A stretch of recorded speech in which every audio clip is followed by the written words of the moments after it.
In the heart of the Ngare Ndare forest, which lies between Meru and Laikipia counties, visitors are invited to spy on the natural world from the comfort of a simple walkway. The mud-made structure erected by the Ngare Ndare Forest Trust enables tourists to walk through the forest's canopy and view animals below without interfering with their fragile ecosystem. You walk on the walkway so that you don't interfere with wildlife, so that you're able to watch the wildlife as they water. What a big difference this is from the usual grain drives that see convoys of vehicles travel across roads and tracks that cut across the animals' natural habitat. This approach reflects the thinking behind ecotourism, a philosophy of low-impact travel designed to ensure visitors cause as little harm as possible to pristine or protected areas. The Ngare Ndare Forest Trust, a non-governmental body whose motto is tourism without interfering with nature, is working to promote sustainable ecotourism in the area. This entails encouraging the adoption of best practices in the use of tourism resources, working with local communities and managing wastes and emissions.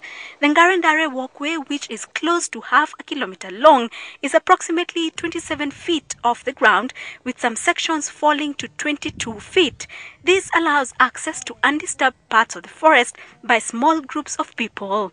For those who may feel nervous while walking here, an overhead cable is in place to offer support.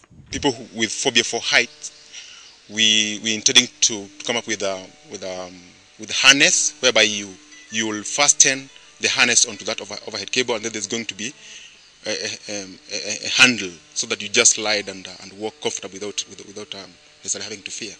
The walkway was constructed here since wildlife converge at the same area to quench their thirst as the water is salty here. At the end of the walkway, there is a platform where one can rest as they watch the animals at close range without being noticed. Minimal disturbance is thus required in order to keep the animals there longer. Sana sana wanyama wajazoea kuona rangi nyeupe sana, those bright colors. Na kwa hivyo mara nyingi wakiona wanaweza kuwa scared au wanaweza kutoroka. Kwa hivyo watahadharisha kwanza, wawe na at least dark clothes na wasipige kelele mingi. Foreign and local tourists pay a modest, while locals who reside on a 5-kilometer radius around the forest access the facility for free. We want to make as much money as possible, specifically for conservation. Yeah. The money the proceeds will be shared between, the community will take 70%. This one will go into development projects within the community.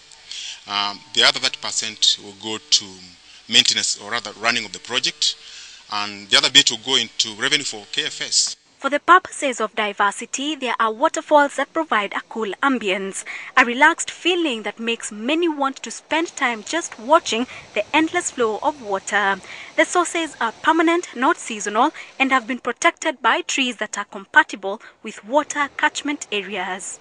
People will come and enjoy that beauty of that nature that God has put in place.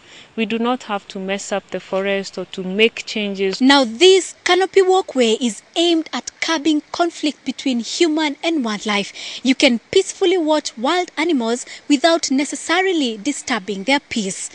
Christine Deritu, KTN at Ngare Ndare Forest in the northern part of Mount Kenya.